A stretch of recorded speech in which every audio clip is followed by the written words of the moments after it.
Now, while most of my videos tell you about the balance between ganking and farming, that just isn't really as applicable to things like Fiddlesticks, Karthus, Udyr, Evelynn. So can you and should you be playing a farming style of jungler even in the current mega fighting meta? And if so, how can you thrive while still maintaining at least a decent kill participation while having 8 CS a minute, and of course making sure you scale without losing lanes? And if you like the farming style and want to thrive no matter what your pick, this is the video for you. Please of course consider leaving a like and of course subscribing if you enjoy the content. Don't forget Patreon has coaching VODs and coaching signups. And without further hesitation, let's begin. Now straight off the bat, we are going to be looking at an Udyr game because Udyr, unlike Karthus, doesn't have the global ultimate, which means you can't get away with certain, double kills bot lane while you're doing Gromp. It also means that because you're such a kiteable and predictable character, you really do need to understand how to maximize your leads, the map tempo, and of course remove the enemy jungler from existence. That being said, that doesn't necessarily happen in the early phases because obviously the enemy jungler is allowed to gank. They are allowed to cut their clear short. The whole point of this is to make sure you have consistent gold and experience advantage over them throughout the early and mid game. And thus the goal isn't necessarily to have no ganks. Obviously you will have less ganks, but you have to make sure you're doing certain things that offset your lack of activity. Udyr is obviously going to be a full clearing jungler and with lethal tempo, quite a potent 1v1 jungler. You can pretty much beat anyone and you should have the immense confidence necessary to do so. Viego on the other hand, you should just celebrate for the fact that you are 200 years designed and no matter what happens, you just need a few resets and good itemization in order to win. And even though it is a challenger game, things can spiral out of control against you or for you. Jungling is about reading and adapting and overcoming whatever might happen. And obviously the best thing for a farming jungler is those level 1s leaving those wards like you would have seen in this video. And that allows you to kind of understand if someone's going to cheese you, invade you, sequence to the other side. But in this case, because he started red, chose bot lane with 16 CS, grabs the kill, we know the dude did a 4 cam clear. We know those Krugs are 99% available. And of course, we can use good pathing after Crab to look to gank top lane. But of course, we don't have the W up as we are focused on farming and fisting early. We do go for a tower dive, which will be easier in the next patch, the live patch, as you guys are playing. But here with the increased tower damage, you gotta be a little bit careful, but of course, you just say calculate it and go back to base. Now, Viego, in the meantime, you have to pay attention to this. Use your F keys, click around, obviously did the bottom Crab, drove by mid lane and got another assist for himself, and now is moving to the top side of the map. And essentially, that's what you're looking for as a farming jungler in the first sequence. Full clear, 1 Crab, 1 gank if possible, and of course if you can't get that gank, potentially some counter jungling on an enemy jungler who did not full clear. We can put a check mark next to all of those because that's exactly what we did. And now you don't necessarily want to go and cut the map like we usually talk about, maybe gank and then reward yourself with farm. You can do, but the whole benefit of being an Udyr, a Karthus, a farming jungler is that you can do a full second sequence very, very quickly. This doesn't necessarily mean that you don't gank though. If bot lane is opportunistically low, if they're really giga pushed, go for it, go gank it, and then do your second sequence. But the whole idea is simply to mitigate risk by controlling the fact that your experience gains are going to supersede any high risk ganking that you might need to do or an enemy jungler might need to do. And in this case, because it's really nothing juicy for us, we'll just do a full sequence. Now remember, you don't get level 6 from this as we used to with the 2-minute spawn timers because you could do all of this much quicker. Now we are not level 6, but we're still kind of close. If you're pathing and sequencing in a certain direction, then you're most likely going to be camping that side lane. If you're going top to bot, the bottom lane. If you're going bot to top, the top lane. In this case, the Aatrox takes care of his business using the lead you gave him. We'll take those apples, and the Viego now, as you'll see from the CS, is significantly behind the Udyr. What you need to envision is that what if those ganks from the Viego did not pan out? What if they just weren't gankable? He is absolutely screwed, and that's where the risk of jungling comes in. But of course, if you execute properly, you should have decent success rate. It's just that an AFK farming jungler who isn't exactly AFK, they're still getting crabs, counter jungling, and still ganking a bit, they're really gonna offset that. Now in your non-high elo games, I understand that the enemy jungler ganking is gonna tilt your laners, but remember, you're doing this so that you can be the solo carry jungler, you can have those experience leads, so it's on you to make the right decisions. In this case, Viego takes out his rage on that ridiculous story we had last year, dunks on the mid lane, will push a plate, and then path to the top side, which means you go, okay, well that's an absolute free dragon, we will take that as well. Problem is, if you're scanning and there's good vision by the enemy team,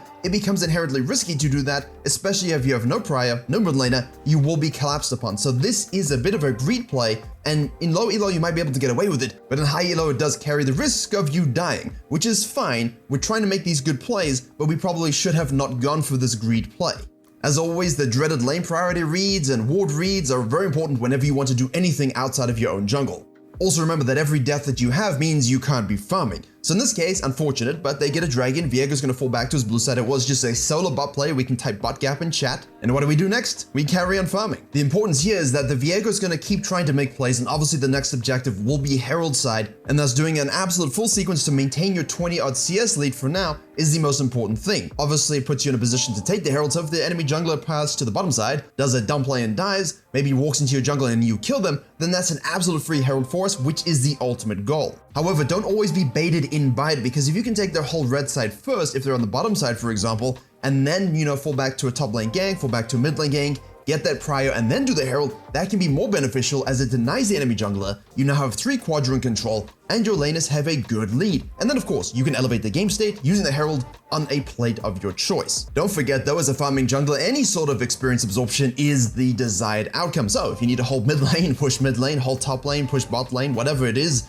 you do so. And of course, in this case, we're just going to leave it in a neutral state so that we don't have prio against us when Ahri returns to lane, and thus be able to make the plays that an alpha Chad farming jungler needs to make. However, what you have to pay attention to is not only the mid and top prio, or is the enemy jungler, and what's happening with the bottom lane support, because the support tempo is very important as well. We see a really fed Kalista, we see a really fed Renata Glass. Our bot lane is bot lane shoving, so their bot lane could have, reset, died potentially, and will come straight to the Herald. The whole enemy team obviously knows we are there as well, so if we can opportunistically take that Herald, that is what we really want to do, but don't fight for it and die for it. Don't do it and get collapsed upon like the dragon. Simply go back to base, spend your cash monies, and guess what? Carry on sequencing. However, if you know that he is going to be top side and he is taking that Herald, that means his bottom side is available, and thus we go ahead and take his blue side. However, if we run into a support, we go ahead and kill her. This is where you need to start exerting that map pressure. We've talked about ideal outcomes in this situation, snacking the dragon, taking the Herald, getting 1 or 2 ganks off in the same lane. And even though we didn't get everything we needed to in this game, we still have an absolute insane CS advantage,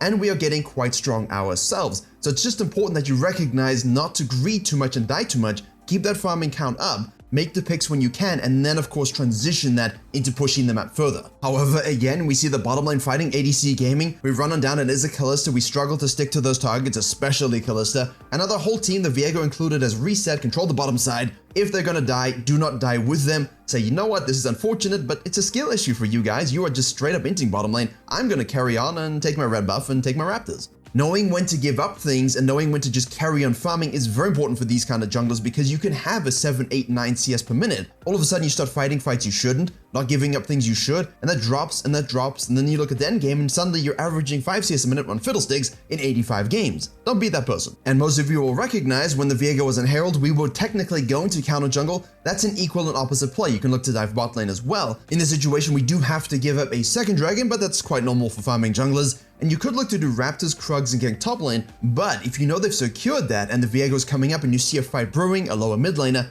use that great ganking angle to counter gank that and get involved. Likewise, if that's fine and you don't need to rotate that, go to top lane, use that great ganking angle. Counter jungling in an equal and opposite sense like this will always allow you to get to things quicker, because you're basically in the position already needed to punish the enemy team for their lack of awareness. Now obviously the Balmy Cinder and late swap to Phoenix gives us the kill chasing down the Zoe, and not always ideal to chase. When you're an Udyr, it's ideal to chase. Viego does the absolute right thing, knowing that the Udyr is simply going to full sequence again on the upside direction. He activates the Herald and elevates the game state, punching through the final 2 plates in the mid lane, and then takes that juicy crab in the bot side. Remember, I've been talking about this a lot. The experience of the neutral crab is basically equal to a Krug camp, but takes you literally like a 10th or the 20th of the time to secure. So basically, if you can get those in these phases, it's a huge way to keep yourself relevant, in addition, of course, to baiting junglers and getting vision. And then again, of course, take care of business and kill the enemy top laner. Let your top laner finish up pushing that tower back to base, you get your Sunfire, we're building into our Frozen Heart, and of course, we're gonna have a Mejai's. You can, in theory, go for like a pure Lich Bane secondary, especially in, let's say, lower and mid elo games, but having this kind of itemization in high elo means you're basically unkillable, you're still doing giga damage, and because of the way the meta's developing, basically, you're gonna survive, thrive, disrupt, and, do all the things that an Udyr bear-slapping sandal-wearing motherfucker needs to do. That, and you're getting plus 100 HP on Sunfire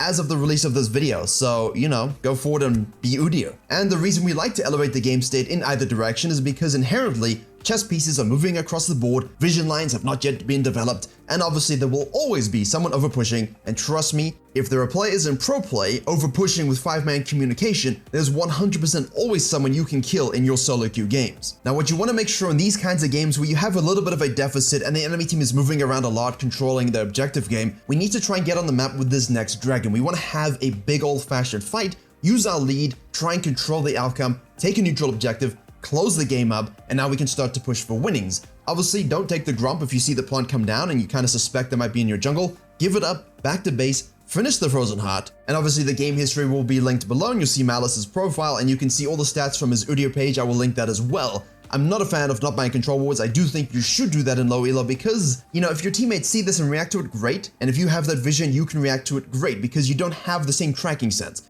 You don't have the same tracking ability, and the enemy team doesn't have the knowledge about how to close games, so they're going to look to cheese bushes and walk in random places, and the control wards just help you in that respect. So if you do have 75 gold, please deposit it on a life-saving control ward today. And if you are an intelligent farming jungler who understands exactly what your champion needs to do with this itemization spike, 47 CS up, this fight should be as easy as you're seeing. Obviously there are splits, so Udyr says, okay, I'm going to stun and disrupt, chunk you a little bit, I'm going to do as much damage as I can, I've got my lethal tempo gaming, and then of course you can float on back, stay in front of the center, she's your backline, keep her alive with any stuns, shields, disruption, your Phoenix damage will do a lot of damage, your Sunfire is going to do absolutely insane amounts of burn, and that right there is simply champion knowledge, it's simply teamfighting understanding. Put your games in 0.5 speed, watch. Should you have used spells on another target? Should you be positioned differently? Who is the win condition? What is the enemy team's positioning? Should you have engaged a bit later, a bit sooner? Should you have peeled from the beginning? I have a bunch of old teamfighting guides I can link in the description. They are still relevant, they are still great. Go ahead and watch those. But the whole damn point of being a farming jungler with this kind of precision, this farming and this understanding is that you reach this point in the game and you dominate the team fight because you actually, despite not having the highest KP or highest presence, are one of, if not the most fed member in the game. And isn't that what you want farming junglers? You want the responsibility? Do understand that by doing nothing, your laners are going to be annoyed.